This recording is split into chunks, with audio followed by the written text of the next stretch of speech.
Is Doug Europe, and today I am going to update you on my car. I'm going to do a garage update. Now, I haven't bought anything new, but it's been a while since I've done one of these updates. Like, it's been almost exactly 6 months, and some new things have happened with my cars.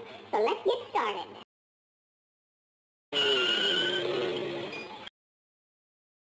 Okay, first I am going to start with my new Land Rover Defender, my 2020 Defender, which is currently at the dealership service department. But not because something broke. Instead, it's because I am about to drive it again for vacation this summer. I have done this already before. I drove it from California to Massachusetts and back. So it's been cross-country twice already. Later this week, I am going to take it cross-country for the third time to Massachusetts again. And then in July, I will drive it back across the fourth time. So my new Defender is really getting the miles put on. Now, this is pretty impressive. My new Defender already has about 13,000 miles on it. And I only picked it up at the beginning of November. So I've only had it like 7 months, 13,000 miles, which is actually have a traditional commute. In fact, my Land Rover dealership service partner, they told me that I have the highest mileage Defender that they service. And when I get back from this trip at the end of July, it should have about 20,000 miles on it. It will have been cross-country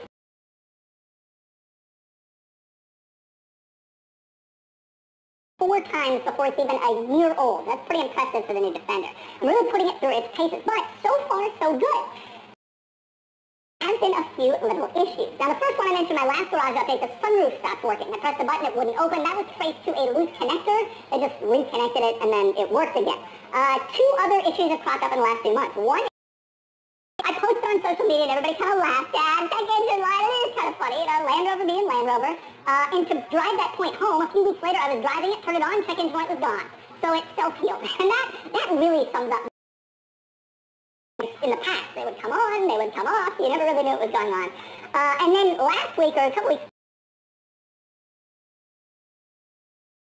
I was driving it, I got a low coolant light. Now that one went off right away. I turned the car off, turned it back on. It hasn't come back since, but a couple of warning lights. Now, it's at the dealership right now. They told me that the check engine light was related to, like, computers need to be updated or something like that. They did that, and check engine light's gone, and obviously it hasn't been on for a while. Low coolant light, they said there was a service bulletin for the coolant reservoir, like the plastic coolant tank, and so they did that. And so those things were done under warranty, and so those have been kind of my 3 issues: the sunroof breaking, the coolant, the check engine light. These are not big deals, of course. They haven't stranded me or anything like that. Able to kind of address them at oil changes. So that's the big news in this garage update, driving the Defender across the country again. You can follow along on social media, Instagram, Facebook, Twitter, whatever. Watch my journey progress. Later this week I'm leaving, and then in July I will be returning, so a lot of miles on the new Defender. Now, for those of you who really like the old quirky cars that I review, get excited because any new videos when I'm on vacation for several weeks, and so there's be a lot of old quirky car videos going up this summer.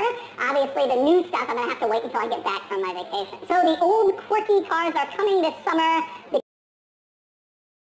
Some good ones. We're going to talk Audi RS2, my prized and beloved Audi station wagon built by Porsche. Truly special car. This car has been shockingly great, actually. It's been, but of course it's an old Audi. Good is kind of a relative term. For instance, the other day I went to pick it up from the storage facility where I keep it, when it's not here, I kind of switch my cars out all the time. And I get in it to drive it home, and I put the window down, window doesn't go down. Okay, sunroof doesn't open. So none of the windows or whatever are working. This is actually a pretty easy fix. We just replaced the fuse, and everything works again, and it has worked ever since. But, you still get these electrical problems. Audi kind of was expecting that, and that's what I've gotten a little bit. And frankly, I kind of expect these gremlins. Occasionally I'll get a warning light in the dashboard saying the brake lights, when a brake light is out, but they're not out. I am obsessive about it. I check every time I get the warning light, and they're always working just fine. They're not out. I am obsessive about it. I check every time I get the warning light, and they're always working just fine, so that's off too. There's some electrical gremlins, but that's kind of what I expected. Generally speaking, in terms of driving the car, it's been great. It's tremendously fun. I love driving it. It's so much fun, and I'm so thrilled that I have one. And frankly, I've been driving it a ton. Honestly, I've been almost daily driving it. I've probably put like 2,000 miles on it this year alone, which is pretty good considering all the other miles on the other cars that I have. And a lot of it is just kind of normal use. Driving the dog around, he gets in the back, no problem. running errands, just kind of having fun. It's a great car. Okay, so let's talk about the other car, my yellow Defender. That car. I checked engine light the other day while I was driving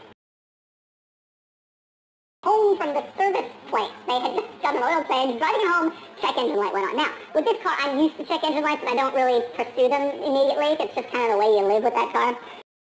It has something wrong with it. But I decided to take it back to my Land Rover shop to get looked at, just because it is also going on vacation with me on the East Coast. I don't really want it to break down during that time. So they looked at it, and they diagnosed the check engine light was. They found a leak.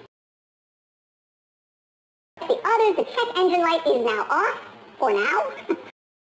The old Defender has been shipped off to Massachusetts, where it also will be on vacation. It can't really break down while I'm on vacation. It'll be very stressful and annoying. It has done that once, and I hope it will never do that again. But that car has been good. I don't really drive it all that much, but I do love on my social media of the yellow Defender. Okay, next up, interesting car update. My G500 Cabriolet, Mercedes G-Wagon, that also broke down recently, which was a huge surprise to me. I posted this picture of it. The Lamborghini Yalpa, which is sort of a famously unreliable, disastrous car. And I show up in the G-Wagon and I film the Yalpa. I'm kind of laughing about the Yalpa with the owner, like, oh, this thing's so unreliable. He's like, yeah, it's terrible. And then it was my car that broke down. The Yalpa did fine for the whole shoot. My car, I go to driveway at the end, turn it, and it won't turn.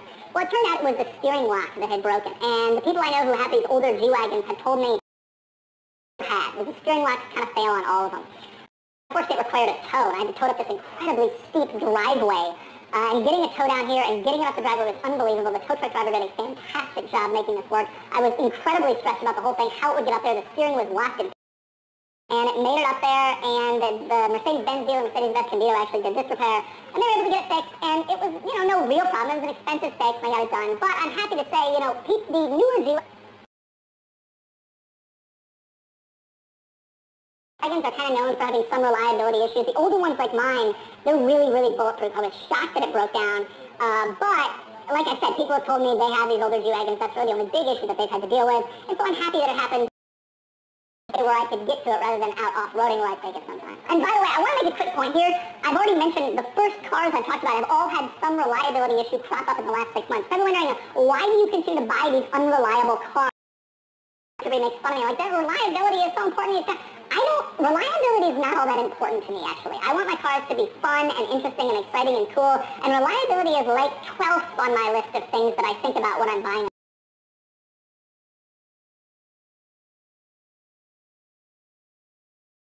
So I know that's crazy for a lot of people, but when your life is cars, and when you just want to be driving something fun and interesting always, and when you're not usually going somewhere that important, like I'm not commuting to work, I have to be there at a certain time, reliability, again, I get that a lot of people don't understand that, but if you're in the car, I don't understand why people spend a lot of money on watches. It's not my thing, but people do, and they're into it, and I let that go. I spend money on cool and interesting cars. It's what I do. Sometimes they're unreliable, and that's just life, and I don't really mind. So keep that. Now, speaking of reliability, the Ford GT has been great. That car, I drive it all the time now. There was a period after I bought that car for like 2 years where I was kind of intimidated by it. I actually kind of off and on talked about selling it for that whole period. I was like, I don't know, it's so expensive, it's kind of dangerous, I'm not really sure I want it. And for some reason, the last 6 months, I've really started to come into this, like, I actually am not intimidated by it anymore. I drive it, it's fine, it's great. And I've been driving that car a ton, everywhere. In it, then drove it about 200 miles to go film the Hyundai Ioniq 5, and the video went up this week. It's just the best. It's a truly great car. Everything about it I love. I love driving it. I love how it feels, sounds, looks, drives, etc. Amazingly bulletproof reliability.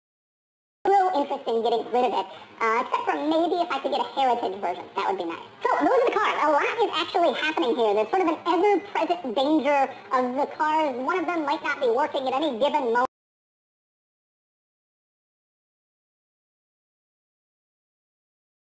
So generally, the way that I view the reliability of my cars is Ford GT is first. I think that's probably my most reliable car, followed by the Green Defender, really close by. It's a new car, it's got a little issues, but it's new, it's fine. And then the G500 Cabriolet, which never breaks down, except that I'm not really sure if the RS2 or the Yellow Defender are ever going to strand me at any given moment, but they're fun, they're exciting, so I use them a lot. I can never really guarantee that any of the cars will be working perfectly, but you just kind of hope. But there you go, that is my garage update, and be via Instagram, wherever, to see pictures from my giant Defender road trip. Should be about 8,000 total miles. trip over the next like 2 months, and it should be fun. Assuming it makes it. Let's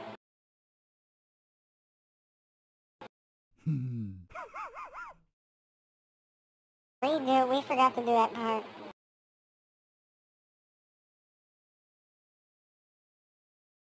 over the next like 2 months, and it should be fun.